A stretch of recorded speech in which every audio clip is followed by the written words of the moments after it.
Today's episode is sponsored by Future State Media, experts in off-Amazon traffic for Amazon sellers. Future State Media will build you a custom-made website to deliver sales for you on Amazon. Built to grab traffic from search engines and social media, your site can be used as a secret weapon for launching products on Amazon or just to stabilize your Amazon sales.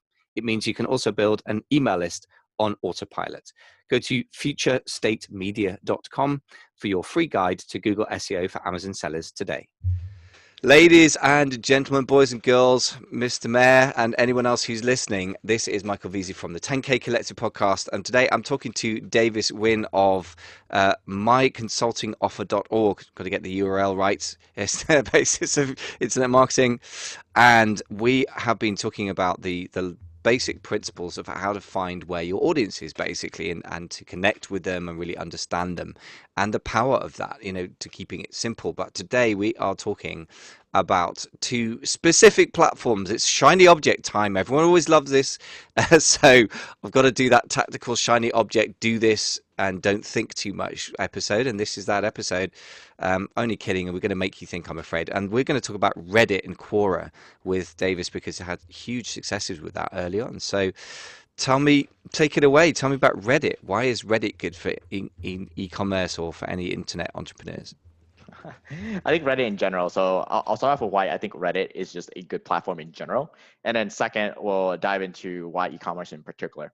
So Reddit, for anyone who hasn't used the platform, is basically a community and people are anonymous and they share their thoughts and opinions. And there are sub-communities called subreddits. So for example, you could be interested in everything from cute dog video to the keto diet to I'm discovering all new different types of subreddit every single day. There's basically one for like nudists living in Asia that randomly popped up on the suggested. I was like, why is it suggested for me? I have no clue. Maybe it's because I'm in Thailand. But anywho, there's like a lot of different communities out there for you based on Reddit. The second reason why I really love Reddit is that you have people who are self-forming these communities of, let's say, anywhere from tens of thousands to hundreds of thousands, some millions of subscribers. So basically people in the community who are surrounded by this one topic that they love. And then the third is that people don't use it for business, as in it's just really a social forum, and Reddit is starting to push for more ads. So we are on Reddit.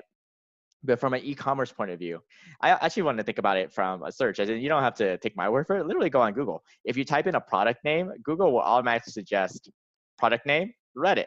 And in fact, when I go for a review, for example, last month when I was trying to buy a weight set for the gym, I was building in my garage, I literally typed in the name of the product and then read it, and I saw all the reviews of it. So I'm not afraid that I'm going to go on Amazon and it's a fake review or some other circle or pod. I can just go straight to the source. So as a result, a lot of times my default now is to go on Reddit and search for everything from laptops to yoga mats to pretty much anything that I'm trying to buy, gift cards. And so it's like one of those communities where, because it's anonymous, no one's trying to sell it. And because it's moderated, if you all do seem like you're an affiliate, you will get kicked off. So as a result, it's unbiased point of view. But the one thing they don't kick off is the Reddit ads. So for example, if you were trying to sell a keyboard, a custom keyboard, and this is a laptop keyboard for anyone who's confused about the music bar keyboard or the laptop keyboard, there are basically communities where people custom build their laptops and keyboards and so forth that you can probably sell out. And it's just such an untapped market that if you literally go on Reddit right now, there are ads that Reddit place on behalf of Reddit to get you to place Reddit ads. So the fact that Reddit's advertising to get advertising implies that they have space or they have advertising space or what do they call it, advertising inventory available that they feel is underused. I guess like if a bus goes past you saying you could be advertising here, then I guess what they're saying is help, we need your business. So that's a great sign that they're keen, right? So that's really, really good. I mean, I love Reddit's one of those big open secrets. And my old business partner, Rob, was and is a very capable guy in multiple things, but he had a programming side to his skill set. He's also running e-commerce for a company right now as director of e-commerce. But he's always very big on Reddit, and he's one of those guys that is a classic Reddit kind of person. So in other words, you better be competent, otherwise people would be writing things like RTFM, or if they smell commercial intent as opposed to being genuine, then they kick you off. So you got to go in, as you said, there's a trust factor there that's really high, and you need to acknowledge that. But what I love is, of course, if you run a platform yourself, you value trust and relationship with people, and you don't want to mess that up with bad commercial messaging. So, for example, I don't want people coming into my little Facebook community that I run and advertising things at people all the time, because it's going to become over commercialized and pitchy and spammy. But guess what? I advertise my own stuff there. I try and be gentle and make sure it's valuable and relevant. But in the end, I run the thing. I spend a lot of time and energy putting it together. I've got to make sure that commercially I can afford to keep running it. And the same is true for Reddit, right? So if you own the system, you get to bypass your own rules. So, and they obviously hungry. So this is a fantastic little actionable thing. So you were giving me. Let's give people that. The juice of the statistics here about the money. How much does it cost again in front of people on Reddit ads compared to similar platforms?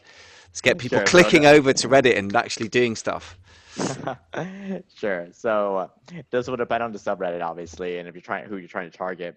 But think of it this way: Facebook CPM, when you're paying for cost per thousand views here, is you're getting like or impressions. You're getting like $30 to $50 depending on the time of the year.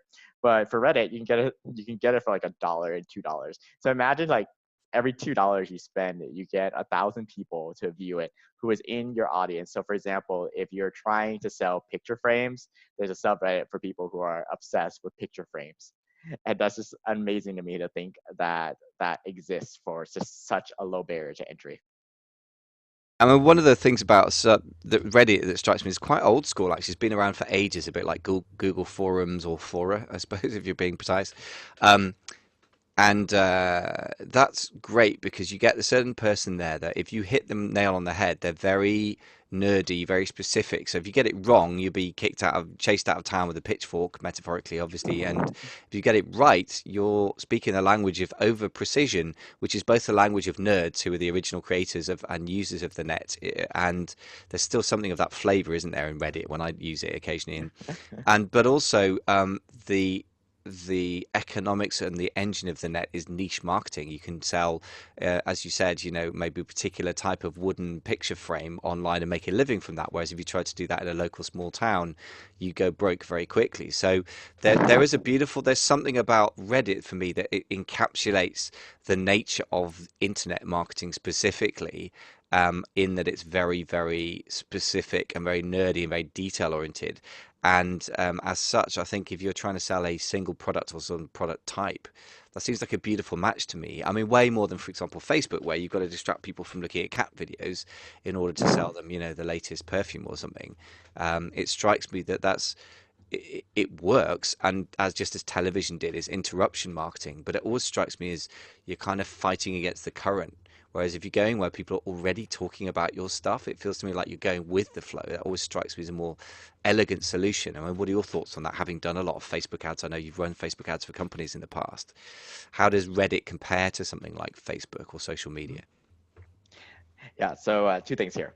One is remember the key thing, and if anyone wants to know deeper, visit our last episode where we talked about this, is that I want to pit strategy before tactics. So strategy is basically, are your people there? So the answer can be that for you, it's Facebook, and for others, it could be Reddit or vice versa or some other platform. So one thing to avoid shiny object syndrome, which I know we're supposed to be talking about right now, is to just think about where your audience is before you dive in. But in particular for Reddit, there's a difference here. So if you think about the mode of what people are in when they are shopping on or they're using Facebook versus Reddit, it's completely different. So for Facebook, well, as my little cousins call it, it's basically a boomer's territory now. So apparently I'm a boomer now, is that we go into Facebook and we basically share our photos and so forth. We go into our groups and whatnot. But when you're on Reddit, you're hardcore about something. So for example, one of my favorite subreddits on Reddit is NBA, where you talk about basketball. Yeah, I could do that on Facebook, but I can't do it in the same level as I could on Reddit. So you're already in this mode where you're on to it. So another subreddit I'm in, for example, is the Squared Circle, which is basically professional wrestling. As in, when you go into it, what you'll notice is I always get hit with this ad is that they make custom belts. So if you've ever seen the championship belts from like WWE, NXT, and those types of promotions, they literally will buy you a custom one. So think about how niche that is. The only people who want to carry this $200, $300 belt that they can't basically leave their house with. You can only hang it because otherwise you look like a weirdo walking a street with a heavyweight belt. Here is people who are into wrestling. And imagine just being able to advertise to hundreds of thousands of those people every single month. So their ads are still there. It's been there for about probably a year and a half now. So I'm assuming they're making a killing. And when they're not, there's professional wrestling tees. Literally, that's the website, professional wrestling tees. Who else would you market that to except for to the wrestling subreddit? And so that's what I think the power of. But it is, yeah, so if you could find me as a professional wrestling fan on Facebook, that's amazing. You can do that, my likes and so forth. But the part where I'm thinking actively about it is when I'm on Reddit. Yeah, I think that's you put your finger on it. Yes, you can target down to an audience that has um, certain interests on Facebook, but you're not necessarily, your mindset is different. I like the way you put that. I mean, I think I use Facebook for, I was just thinking about it. Personally, I try and stay off Facebook. When I go on there, I was recently doing some political ranting, which I think is a very toxic thing, by the way. I don't suggest anyone does that, but a lot of people do. So if I were working for a political party, I might use that. And then my wife uses it to look at pictures of cats falling off, ledges, as usual, very traditional, and a lot of comedians. And so if I were a comedian trying to reach my wife, I would definitely be all over Facebook and trying to sell her gigs. In fact, I'm amazed that she doesn't get advertised and retargeted. I don't think these comedians agents are quite on it yet, but yeah, you're right. Whereas something like subreddits or podcasts is another thing. Like people who listen to podcasts, sometimes people back in the early days when I only had like 100 episodes out as opposed to about over 400 now, they'd say, I've listened to every episode you put out. I'm like, oh my god, I used to say to them, like, thank you so much and please don't do that, you'll drive yourself crazy. But think about, that's one podcast. That the level of obsession that implies about the subject matter is just crazy. So yeah, I mean, again, podcast, like, it's a crazy idea, but you could just, create a podcast about a physical product type. I'm just saying, nobody seems to be doing that.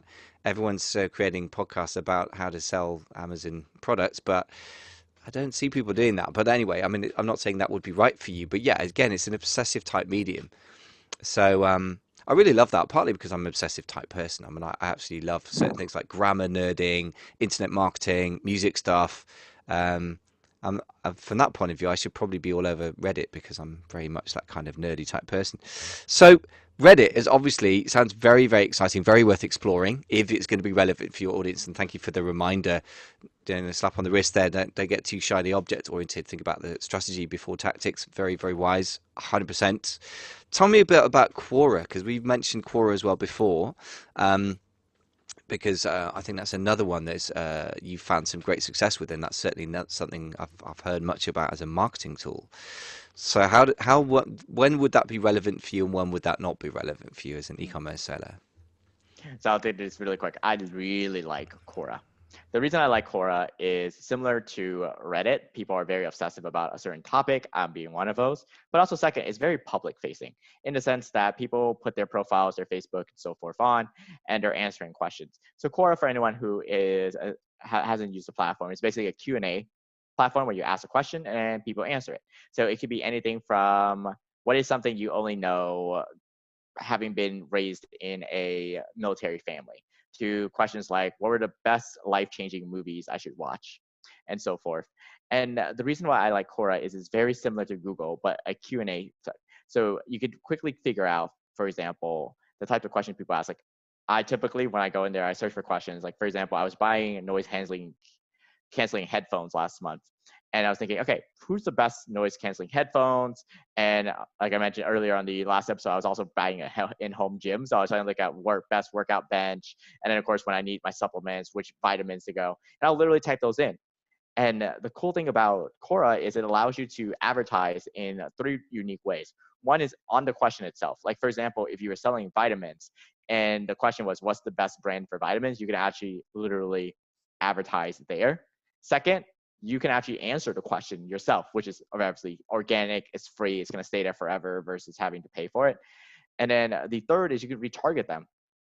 So once you have that retargeting there, you can retarget them no matter where they spend on Quora. And usually the statistics Quora will tell you is that people who go to Quora tend to stay on Quora. So there's this again, like subreddit. There's certainly a kind of semi-obsessive nature, although the sort of questions like, what's the best movie that's going to change my life is a bit of a Facebook-y type question, isn't it? It sounds very generic, and like it's very unlikely that somebody spends their entire time doing that as a hobby. At least, yeah, maybe I'm wrong. If you're selling movies, maybe it's the perfect place to be. But I love that. So there are three ways to hit the audience. I'm just going to reiterate this because I think this is really, really important. You can advertise, you can answer questions, and you can retarget. So, okay, so let's dig a little bit more into this stuff then. Presumably, I guess we'll start with the least scalable, least sexy sounding things, answering questions. Any sort of do's and don'ts about how to go about doing that? Yeah. So in terms of Quora, the first thing I would always talk about, and that's funny, a couple of guests, including Tommy, reached out to me about this as well, is how do I get started on Quora? The quick answer is just do some research, be a user. Again, I know the audience is like, oh, I have to do work. It's like, yeah, spend 2 hours, get to know Quora, get to know Reddit, get to know any platform and actually use it and see what irks people. How are the opportunities there? Because I almost think of it as everything that I do that my competition chooses not to do is another advantage that I have long term. And getting in early is kind of like getting in early on Facebook or Google and so forth. And so when I'm thinking about how to use Quora, is think about how would a Quora user want to perceive it, because of the things that turn Quora off are when you're trying to be completely salesy. But if you're trying to provide value, then that is it. As in, you don't have to take my word for it. Literally go in, and the best ones are actually software companies that are using it right now. They have dedicated people, call them basic Quora marketers, who will go in and answer questions about their software, why their software is better than their competitors. But you'll notice that the nature is that they're not trying to sell you on it. They're basically saying, hey, this is how it's going to solve your problem. One. Two, this is what we currently lack that other competitors. And three, they're contributing to the overall economy as well at Quora. So both Reddit and Quora are economies and communities that once you are part of it, the benefits are there. But if you're trying to go get a quick hit, probably the answer is not these platforms, because you're just not going to know how the audience will perceive what you're trying to do. Yeah, and it's very interesting. I use Quora to a degree, and every so often, like a lot of good internet marketing, you can't remember how you got there in the first place because it was an organic process, or organic feeling, shall I say, for the user. But I've seen quite a lot on Quora that people start answering FBA queries. I guess it's because I Google things to see what my competition's up to in terms of Amazon coaching. And a great number of people do things like, well, let's answer the question. If you want to find out more, go to my sales page.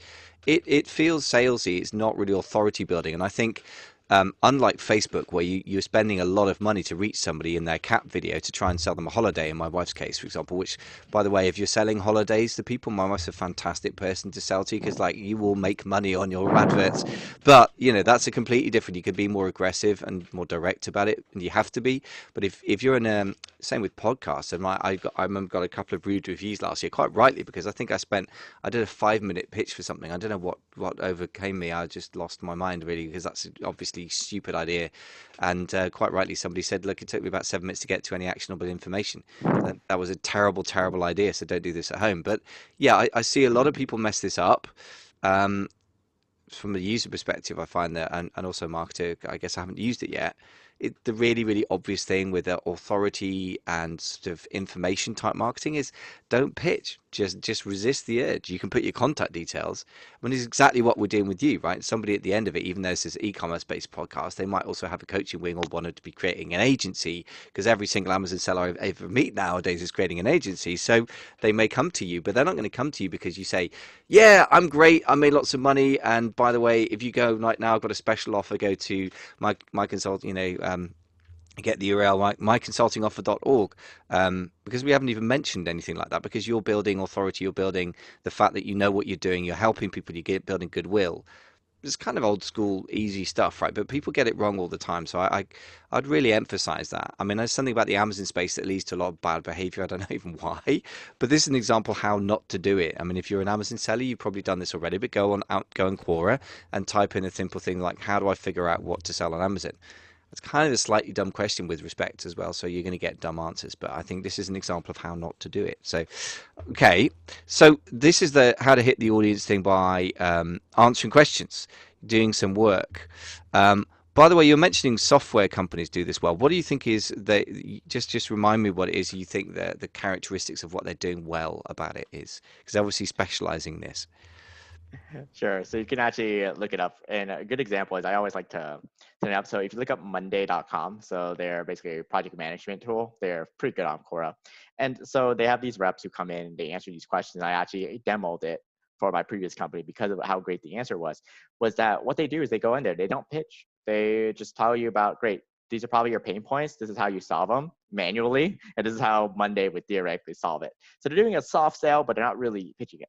And I have bought so many different products on based on Quora recommendations, everything from headphones to vitamins was probably the latest one, just because I probably did buy it from the person who rate the reviews and so forth, but because they weren't salesy, they actually explained it. For example, one of the vitamins I bought was like, they actually went through, it's like, hey, this is how we're better than other ones, as in literally explaining to me the science behind multivitamins and why they have the mix that they have. And I'm like, okay, I'm pretty impressed. I'm sold. It's just again, it's just really understanding the differences between different forms of marketing. Like if you're information marketing, give quality information and then shut up and wait. A certain percentage of people will want to go further, and then you just make a gentle offer, as opposed to interruption marketing where you're on TV or to some extent Amazon ads. You kind of have to scream at people. I mean, Amazon copywriting is a particular art, but you have to bang people over the head because you got about 2 seconds. Whereas on Quora or subreddit, they've already said they're interested in the topic, so you can probably go into crazy amounts of detail and they'll take it because that's what they want. The same with YouTube videos. I mean, somebody was pointing out with YouTube videos versus Facebook videos, and it's so entirely different as a medium just because it happens to look the same way as a video. If you go on YouTube, it's a search engine and you're looking for an answer to, I know the other day I just Googled like how to change a fluorescent light bulb because we've just got a new property that we're letting out and I needed to go and look that up, right? I will go on there and my limitation is, have I got the answer I need? Not have I got 2 seconds because I've got to get back to my cat video. So I think again it comes down to understanding the mentality that your prospective customers are in different environments is really profoundly different, and I think that one size fits all marketing is really terribly dangerous. Have you got any further thoughts on that one? Absolutely. So it's first off, it's first principles, where those I think are always reliable. Where's your audience? What are their needs? How can you solve those? But within every platform is completely different. Like for example, and we noticed for a fact from my time at Jump Cut, we did Facebook, we did YouTube, we did them in 7 figures in terms of spend. And they're completely different audiences. When somebody is on YouTube and for example, they're say that one of the courses hypothetically we're doing is a video editing course. When you're on YouTube and you're literally like, how do I do this on Final Cut? It's prime. I want the answer, but I'm not thinking about that on Facebook. So your hook has to be a lot more. It's almost like invite me in, entertain me, take me more interesting than that cat that's jumping off the ledge, catch my attention. First on YouTube, you have their attention. It's almost like it's your attention to lose at that point. But on Facebook, you're trying to grab it.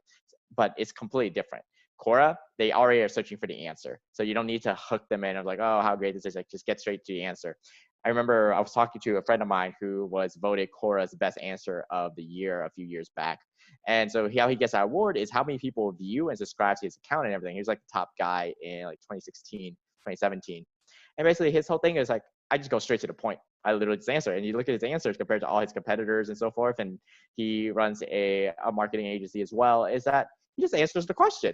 For everyone else, it's like, oh, let me tell you a little bit about our brand. Let me tell you about our methodology. This is how we're different. And then if you want the answer, click this page.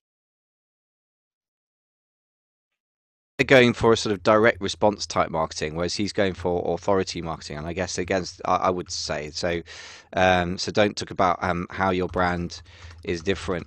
Yeah, I mean, I think in a way, don't talk about how your brand is different. Demonstrate how your brand is different by giving value, right? I guess it's the difference between coming into a shop and somebody coming over and say, "Can I help you? We've got a special offer on today," as opposed to, "Come to our shop. Would you like a glass of champagne and a chocolate?" Now you got my attention. I mean, and that's literally what L'Occitane will do for my wife. She'll come back grinning from ear to ear because they've given her a drink because she spends a lot of money with those guys. It's a very good return on investment. I can tell you, again, if you work for L'Occitane, you can make a lot more money for my wife than you even are at the moment, which is crazy because we have 300 of your products in my house. I don't know why we need this much face cream, but it's just a thing, you know.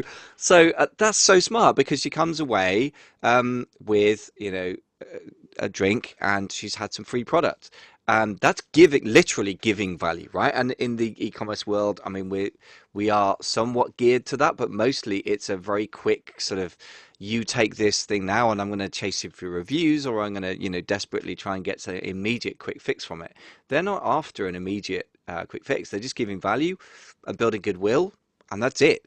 And guess what? That brand is just lodged in my wife's brain as somewhere she's loyal to. So, yeah, I think for information, you just give information that's relevant, and then just leave it alone. But the fact that your friend got this on Quora, says it all. I mean, it really is as simple as what he said. I'm sure you've got to be very expert in an area, but then if you don't know much about an area, I would question why you're in it in the first place, which is another question. Like, why is it that you spent 25 years working in an office and you're obsessed with wrestling, but you're trying to sell, I don't know, um, baby mats? I mean, I get this all the time on Amazon, which drives me crazy. Like, if you don't understand an audience, how the hell are you going to sell to them? But that's a slightly different problem. I hope that most of the listeners to 10K Collective podcast will be a little bit more intelligent than that.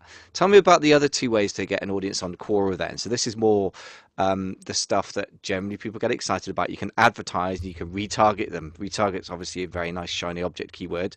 So tell me about advertising on Quora.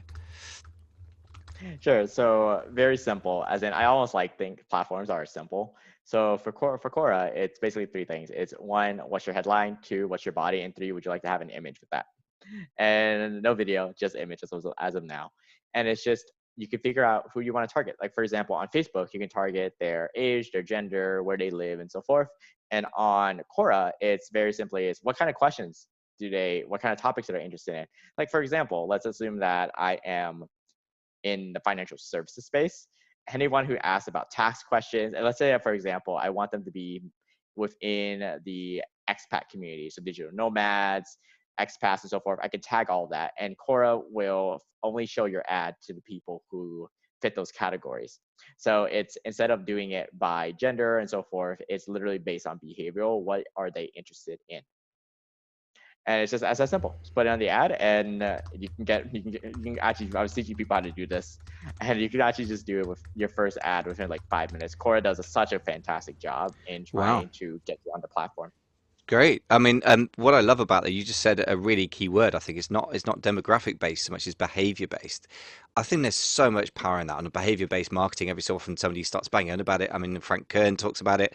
I have to say, probably not my favorite marketer. He's got a certain sort of southern swagger charisma that means he can get away with doing stuff that the rest of us probably can't, i.e., selling every single time he contacts you or any podcast. There's always a sales pitch. I have no problem with that because he's got the charisma and charm, and I don't mind being sold to if it's sold well. But nevertheless, behavioral driven marketing is the way to go, I think, because um, again, how does somebody know that my wife is seriously interested in L'Occitane? It's dead simple. A, she buys a crap load of product from her. I'm going to have to edit my own podcast to get that out now. And the second thing is that she turned up in the store having bought a load of product. I'm sure they've got, they've got her they've got some kind of discount card or whatever. That means they log into the system. They can see that she's like tagged as a super valuable customer, and she's physically turned up. Of course, they're going to give her a glass of fizz because that's a fraction of the money she spent with them. So it's very very simple, but people miss that.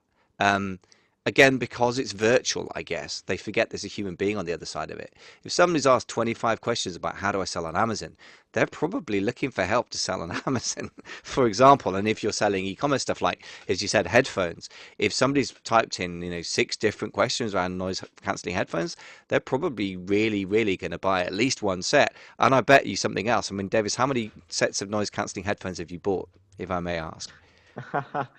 I bought one for myself and one for as a gift.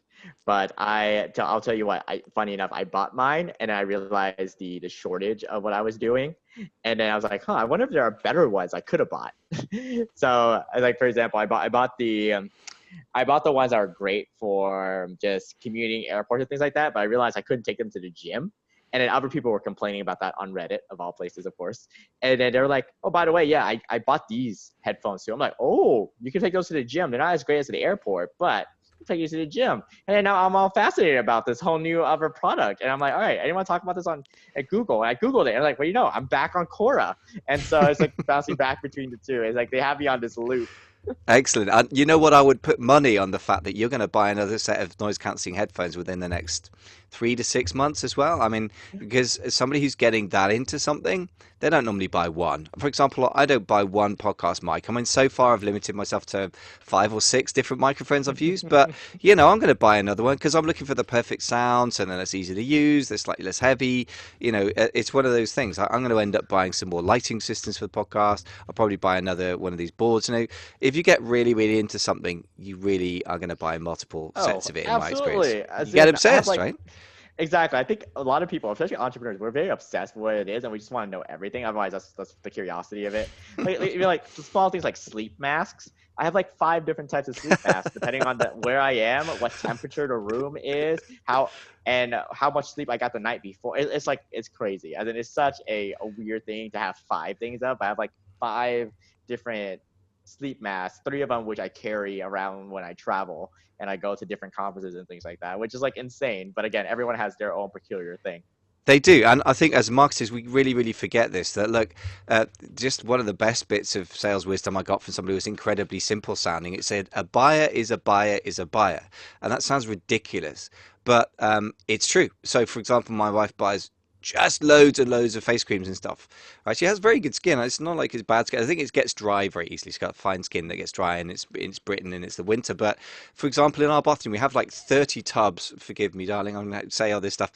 30 tubs of face cream from the Body Shop, so the same brand, and they haven't been used since I've moved in here a few years ago. So I just think a buyer is a buyer is a buyer. If you love face cream for whatever reason and you love buying stuff, you will buy face cream. It is not related to the fact that you already have some face cream, because the logical part of our brains, maybe this is a man thing as well, like some logical part of our brains goes, well, you already have 15 types of this thing.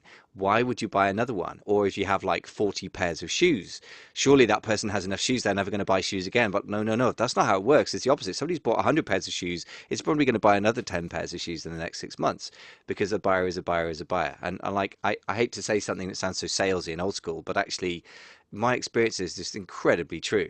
And I'm a classic example. I buy hundreds of business books, and I'll probably keep buying them to the day I die, even though my wife looks at them and goes, why have you got so many business books? Surely you should be a millionaire by now. I'm like, it's a good point.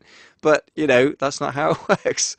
So I just wanted to round that very old school bit of thing home, because I think people miss this. If somebody's buying a lot of stuff or asking a lot of questions, don't worry about the other 99% of people that aren't doing much stuff, because that person is probably going to be responsible for a big percentage of your sales, a huge percentage of your profit, because you only have to reach them once and they'll buy multiple times. They're probably going to tell you everything you need to know, exactly like that guy you said that got you on the phone.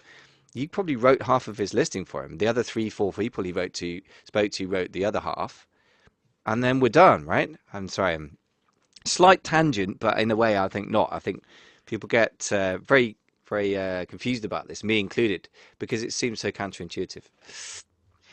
We forget it's like people on every side, and we think that we're exceptional. It's like saying we are exceptional people. If we're watching this, yeah, you're all exceptional, but in actuality, you're like just like normal people. As in, for example, I think that I'm the only person with a bunch of sleep masks. I'm pretty sure if I go to a convention of people who are into better sleep quality, I'm pretty sure I'll find someone with 20 pairs of sleep masks. They're like, oh yeah, yeah, Absolutely.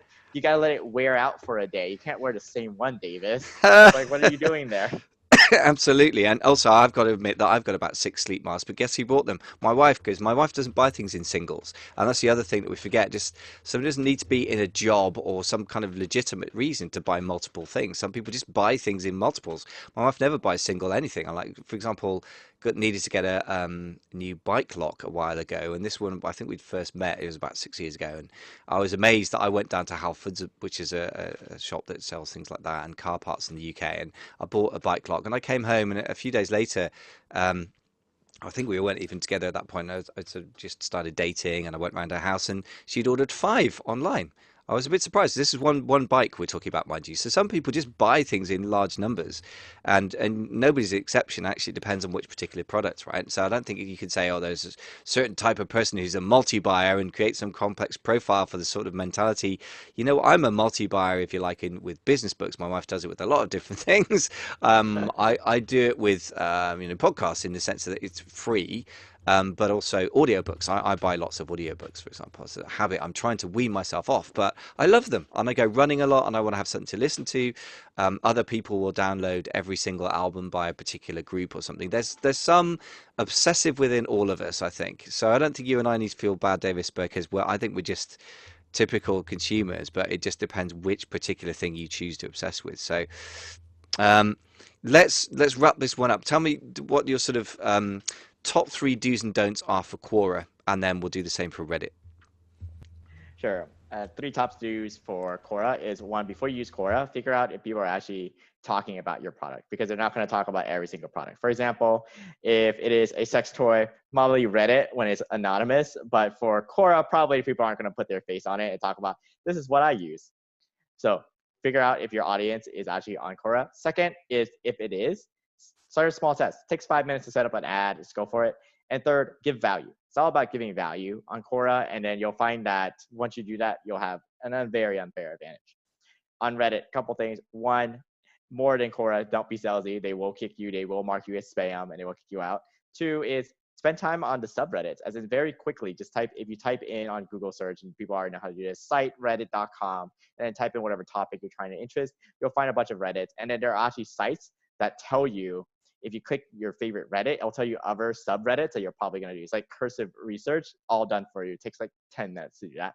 And then the third thing on the Reddit is, again, figure out if your audience is actually on there, because there are certain people listen to this and they're like, oh my gosh, I have to do Reddit. No. They missed the point.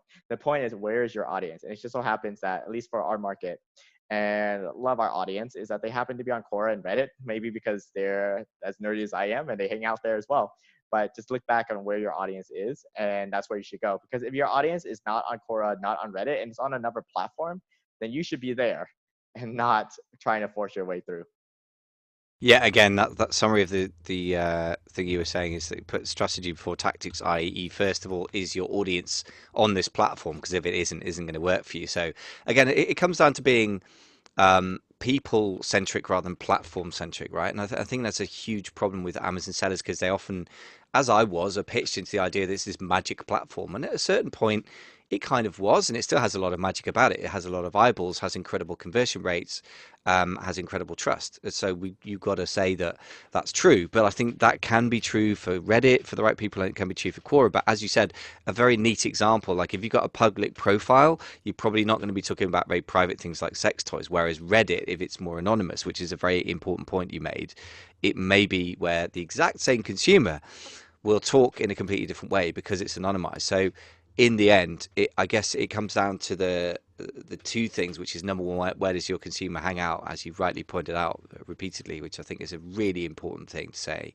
But the other thing is, what sort of behaviors are typical or even possible in a particular format, because there's behaviors that you get on Facebook that people wouldn't do in a bar, for example. I just talk about politics and Facebook in a way because everyone else seems to do that. Twitter's even more about ranty politics. Even the president of the USA, bless him, seems to conduct his entire policy of his entire nation via Twitter, which is unusual, but seems to be a thing. So, I mean, ranting about politics on Twitter and Facebook is probably socially acceptable, but if you do that in your own living room with your family over Christmas, as a few of us experiment with occasionally, you find that this is a really bad context in which to do it. So, again, there's certain sort of behaviors that go with certain contexts, right? And I think it comes back to remembering that we're human beings when we're doing marketing instead of being led by numbers, right? I think that's such a big danger. So, some great do's and don'ts for Quora and Reddit. This is really lovely, actionable stuff. So those who are itching with a trigger finger over their keyboards, this is a go and do it one, isn't it? Really, it sounds like a really excellent thing if it matches your product and your audience. So, thank you very, very much for sharing some great stuff about Quora and Reddit. That's amazing. Thanks for having me, Michael.